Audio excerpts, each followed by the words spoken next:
In a country where rape is used as a weapon of war, this woman's story is a common one.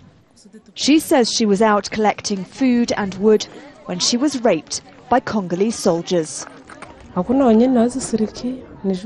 don't know who to blame. I'm just worried because I'm hungry and I cannot go out to my farm anymore. The United Nations and human rights groups say they have evidence of hundreds of incidents of sexual violence.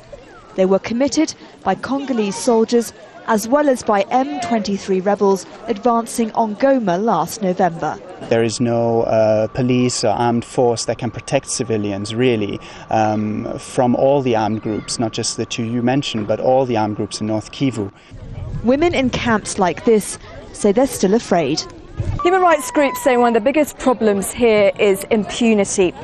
They say that the United Nations and other groups involved in the peace agreement should have a mandate to arrest those accused of crimes against humanity and bring them to justice.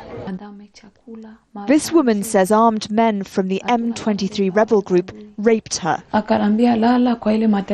He told me to lie down on the bed, and when I resisted, he slapped me. I was 7 months pregnant then, but he still raped me. When he was done, he called his accomplice, who was standing guard outside, who also raped me.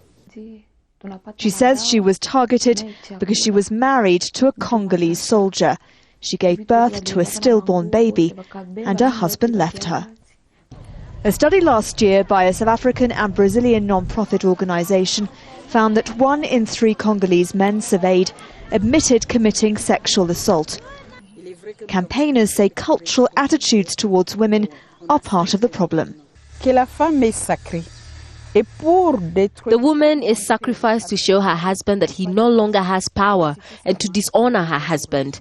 They use sexual violence to weaken their enemy.